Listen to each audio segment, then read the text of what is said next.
Hello, everybody, and welcome back to another edition of Sports Speak, episode 89. I'm Eddie Kalegi, going solo today. Didn't do a show last week. I was in Illinois for some Rutgers women's basketball.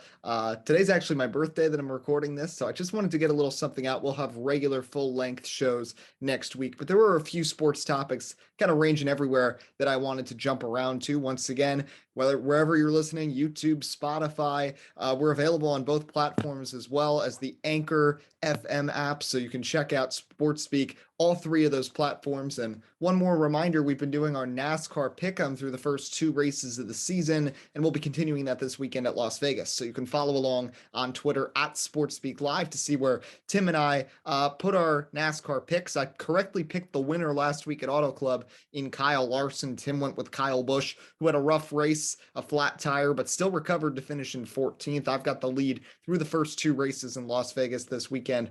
And we might as well start with NASCAR because you got to give credit where credit is due. This has been a great first 2 weeks of the NASCAR season. I watched the Daytona 500 in its entirety. I watched most of the second half of the Auto Club race, and I think this next gen package could really work. Of course, we still got to see how it works, for example, at a 1.5 miles, but Auto Club, a 2-mile track that drives in some ways like a 1.5 miles, but has more lanes, more space.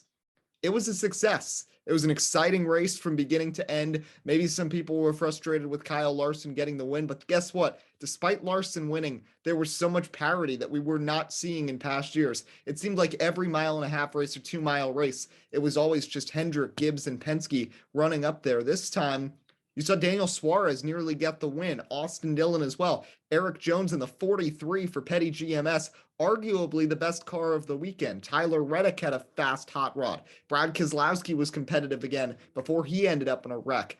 The racing is exciting. They can stay double wide.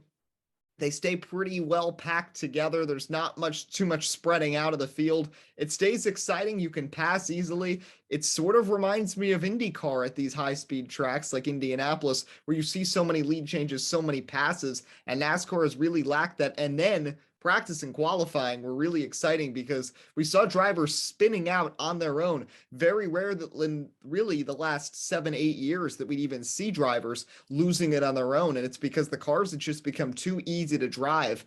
This is a new challenge for these drivers. And while they will start to figure it out as the season goes on, these cars are not meant to be easy to drive, and these drivers are going to have some things to figure out. Now, something NASCAR has to figure out is the tire situation. Flat tires have become a major issue here, especially since it basically immobilizes a car after they spin out. They have to get pushed to pit road or towed, which can result in other damage, cause them to lose laps. We've seen some drivers get screwed over by that. But outside of the tires, it's been a flawless first two races. And for the first time since maybe 2014, I am looking forward to a 1.5 mile race in NASCAR. Las Vegas has been very boring over the last few years, but any indications, we've seen this package now on a short track, speedway, and a plate track. All three of them have been big successes. So it's been a great first two races of the season. I'm excited to see what's going to happen. And once again, you can follow along on Twitter for our picks this weekend. Kyle Larson getting the win. Austin Cindric won last week, but any of these Chevys, I wouldn't count any of these guys out. RCR looked really good, both Austin Dillon and Tyler Reddick. Trackhouse, Ross Chastain had a rough weekend, but Daniel Suarez was really fast. It's been a slow start to the season for 23XI Racing. Bubba Wallace, Kurt Busch going to be looking for good runs. Some tough luck for Brad Keselowski, Kyle Busch, Martin Truex Jr. There's a lot of interesting faces. The parity I mentioned, only one driver has finished in the top 10 in both races, and that's Eric Almirola. So we've seen a nice mix. Now, I remember last season we saw some surprises early in the year too, with Michael McDowell winning the 500, Christopher Bell winning at the Daytona Road Course. But I think this is really showing that this next gen car is working for NASCAR, at least early on. And I'm curious to see how this continues. So it's been a successful first 2 weeks. I think it's been exactly what NASCAR fans were looking for and more. And I'm looking forward to seeing what happens on Sunday at Las Vegas Motor Speedway. Now let's shift gears to a sport that isn't heading in the right direction, and that's Major League Baseball. Now, in a weird press conference where it looked like Rob Manfred was even laughing about it, and something that's certainly not a laughing matter, the Players Association and Major League owners could not agree on a budget and a CBA. And as a result, the negotiations fell through, and at least the first two series of the 2022 season have been canceled. So likely the season has been shortened in some capacity. And ever since then, we really haven't heard anything else about talks. And this is what made me nervous. And I talked about this on this show way back in the winter when this first started, because just 2 years ago, Major League Baseball, when they were trying to come up with a COVID-19 contingency plan, could have feasibly gotten started with playing probably in early June of 2020 when other outdoor sports got back going. But instead, there were discrepancies between the players and the owners about the rules that would be put in place, the schedule, and it ended up getting dragged out for an extra 2 months. And Major League Baseball was not able to start until after the NBA had already started in a bubble, which was much more difficult to navigate because they're an indoor sport. Baseball is an outdoor sport. That shouldn't have been a problem during a COVID pandemic. And baseball should have been started Memorial Day or early June. Instead, an extra 8 weeks, only a 60-game season. And a lot of people have bad tastes in their mouths of that season and the legitimacy of the Dodgers 2020 championship. Solid year last year. Now we come to 2022, and it looks like a same boat again of a shortened season is coming. And who knows how shortened it will be, because there are still major gaps between what the players want and what the owners want. And it's very concerning to see this at this point. So I'm hopeful that we start seeing the owners stepping up and realizing we got to get games going. Maybe we'll concede. Maybe the players will be able to compromise a little bit and we can get some game action. But what the most important thing, the players got to be happy, but this is a business. This is a financial organization. Baseball wants to make money. Only way you're going to make money is if you have games on the field, you have a good product, you got fans that want to watch. There are a lot of fans who are becoming very frustrated, and I am one of them, to see baseball for the second time in the last 3 seasons have major delays, extended delays, and neither of them were really the fault of circumstances. Really, it was their own doing. The COVID pandemic hampered them a bit, but they exacerbated the situation and stretched out the shortening of the season by about 8 weeks because no agreement could be reached. And now in 2022, we're seeing this all over again. And unfortunately, in a time where we'd really love to see baseball, it's March. We should be enjoying some spring training baseball, looking at the horizon, seeing opening day. It's just 3.5 to 4 weeks away. And that's not happening. And as a baseball fan, it's really disheartening, especially as a Mets fan, because I want to see Jacob deGrom and Max Scherzer in the same pitching rotation. And that's not coming anytime soon, it looks like. So we're going to have to see with that. Let's talk a little NBA now. Let's start with the Los Angeles Lakers. I watched that Lakers-Pelicans game on Sunday, and boy, oh boy, what a disaster that was for the Los Angeles Lakers, who just keep on losing. Russell Westbrook has been horrible for this team, to say the least. And Westbrook's been a problem, but you can't pin everything on Russell Westbrook. LeBron James is having a great year. He has no help on this team whatsoever. Anthony Davis, I've always thought was a bit overrated and injury prone. We're seeing it yet again. Yes, he got his ring. Yes, he was instrumental in the bubble season for the Lakers, even before the bubble. And yes, I believe that's a legitimate championship. That was a tough situation for the Lakers to get thrust into. Before the bubble, they were the best team in the NBA, and they followed that up and performed well in the bubble to get the NBA title. But now this team is a mess. Frank Vogel, who won them a championship as a coach. I always thought Frank Vogel was a highly underrated coach, but now I feel like I've overestimated him a bit from the way this team is going and just the rotations they're putting out there. Their starting lineup about a week ago in a game, they had LeBron James at the 5.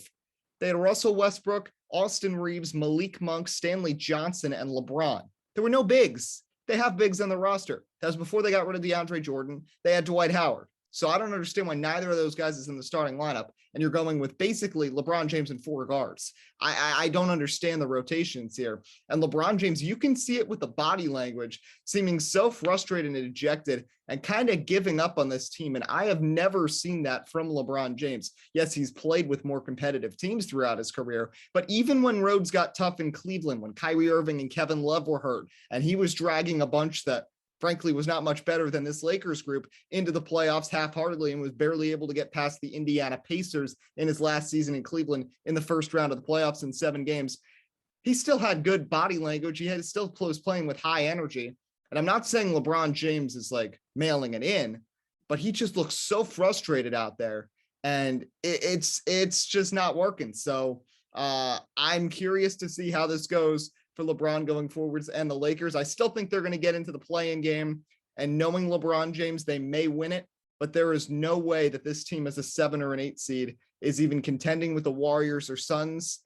At this point, I think that they're going to win. I think they're going to get in. I think they're going to win a play-in game only because a team like Minnesota or New Orleans does not have nearly the playoff experience of a LeBron James or a Russell Westbrook. I think the Lakers could piece it together for one game, but then you have to play against Golden State or Phoenix. And I think it would be a miracle if they could get one of those games. I think it's possible. I think they win a play-in game, and then they're taken out in 5, likely by Phoenix. And they'd be ousted by the Suns for the second consecutive season in the first round after getting through the play-in tournament. And then you wonder about LeBron James. You also wonder about LeBron James, what he's thinking about in this future.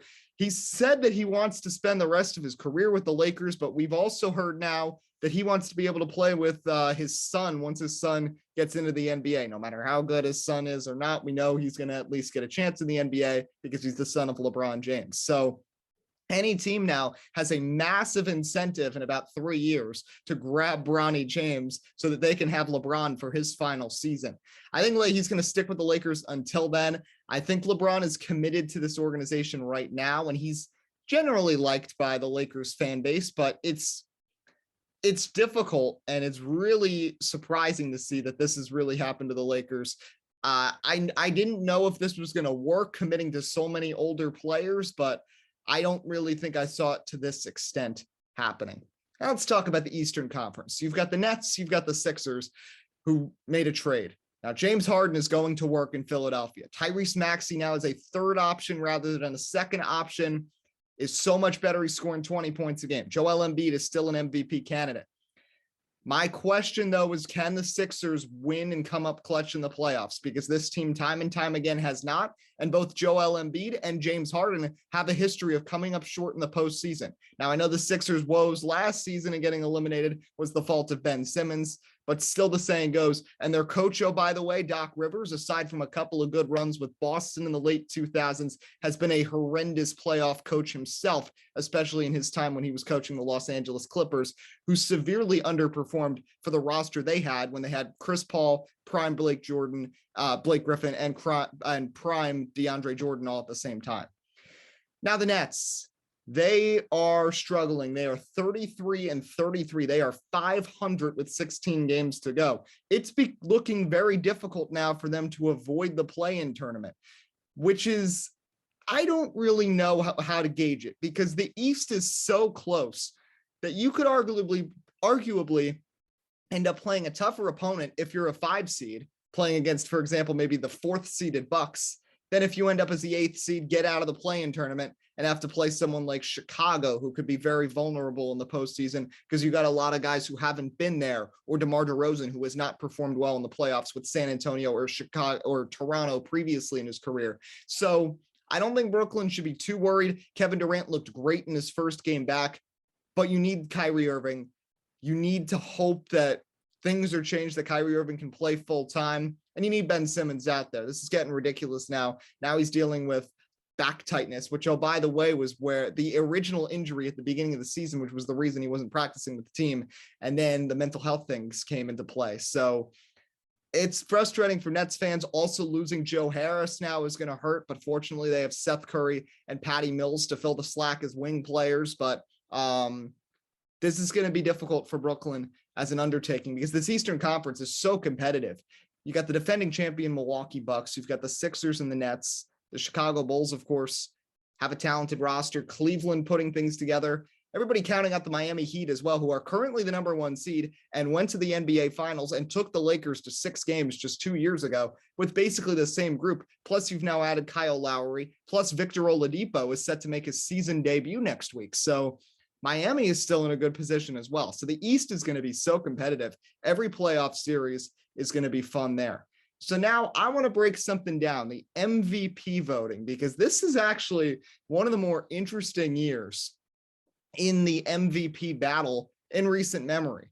A couple of years where Giannis Antetokounmpo ran away with it. Last year, basically every superstar got hurt, it was really down to Jokic, Steph Curry, and Embiid, because they were the only three who were able to stay healthy for the duration of the season, and Jokic performed the best. And there's so many different players that you could consider right now.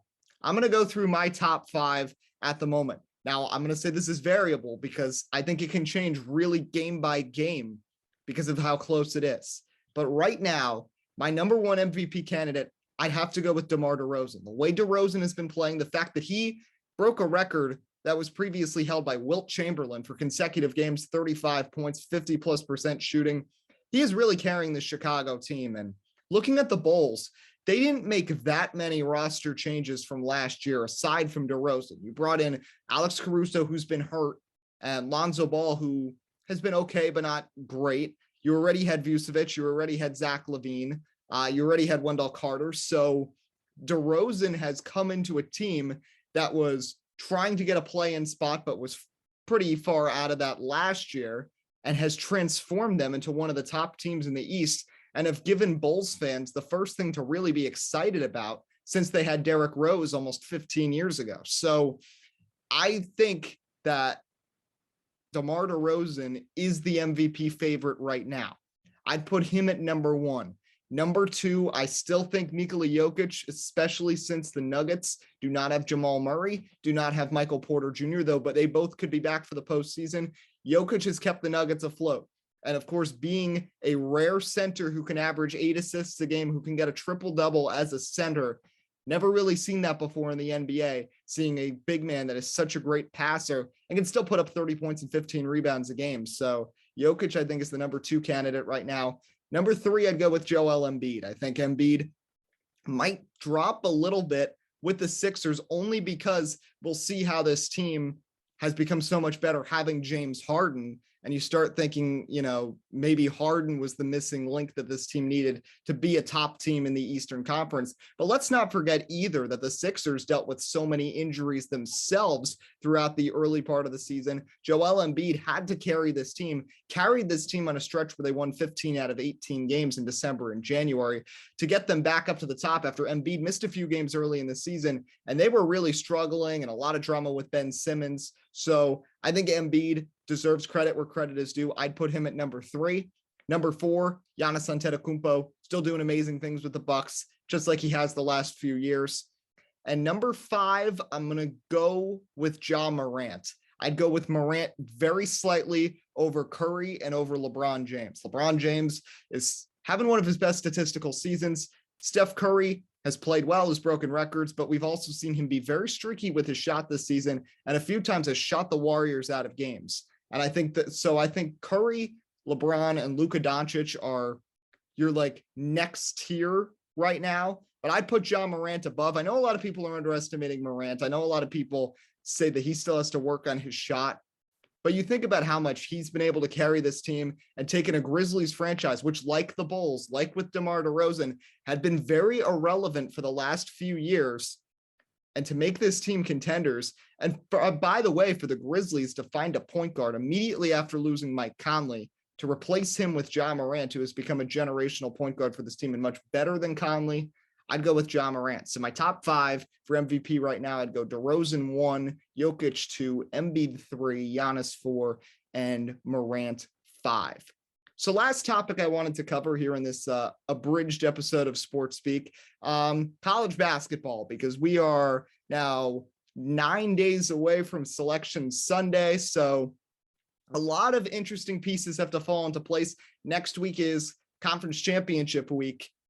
And it's hard to gauge who the favorite is in college basketball this year, especially with what happened last Sunday, where for the first time in AP history, the top 6 teams in that poll all lost on the same day. Some of them in thrilling finishes, some of them in pretty, definitive losses. Gonzaga with a rare loss to St. Mary's. The West Coast Conference finally bringing them some challengers. St. Mary's, a top 25 team. Can't forget about them. Gonzaga suffering a loss. Purdue losing in the last second fashion against Michigan State. We saw Auburn fall to Arkansas. Baylor took down Kansas. So right now, I wouldn't count out Baylor. I know Baylor went on a bad stretch in January. but Bamba and some of these other players there, I mean, they've got a very talented roster. They've got a great starting lineup. And once they find their shot, this is a great team. So, defending champs, I think the Baylor Bears are a team that you cannot forget about.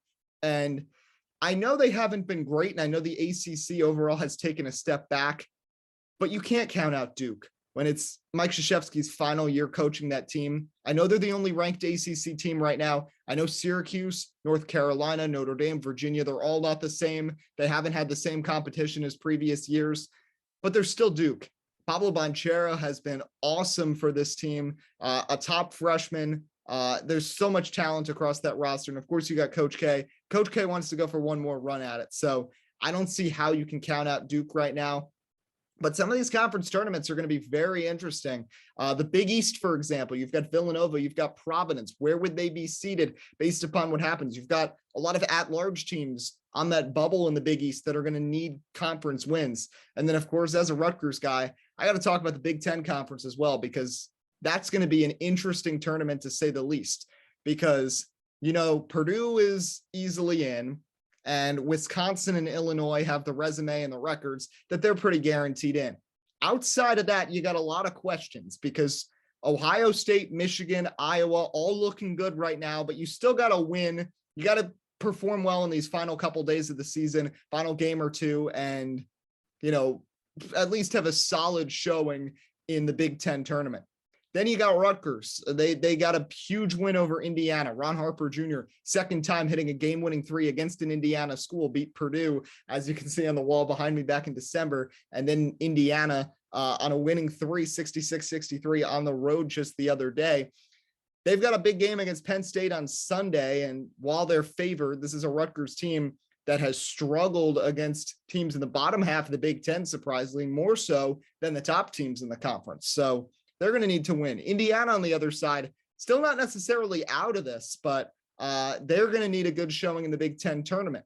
Penn State, a little further back, they're going to need to go deep in that Big Ten tournament to have a chance. So the conference tournaments are going to be very fun this year because there are a lot of teams in the bubble. The bubble, if you follow Joe Lunardi or any of the other bracketologists, it's been constantly changing. So I'm really looking forward to March Madness and getting to enjoy it next week. But for that last 10 days and for these conference tournaments coming up, I think it's going to be must-watch TV.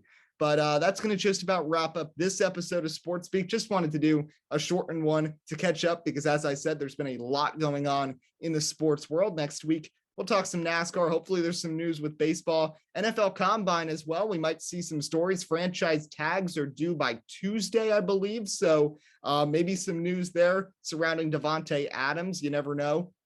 Also, the Packers, Aaron Rodgers, a lot of uncertainty there. So we'll see if there's any new news with that, as well as the NBA, of course. 6 weeks left in the season, and Selection Sunday just 9 days away. So stay tuned for next week. Again, you can follow along for all our news and our NASCAR Pick'em on Twitter at SportsSpeak Live. But that'll wrap things up. Eddie Kalegi signing off here on SportsSpeak, and we hope you have a great rest of your weekend.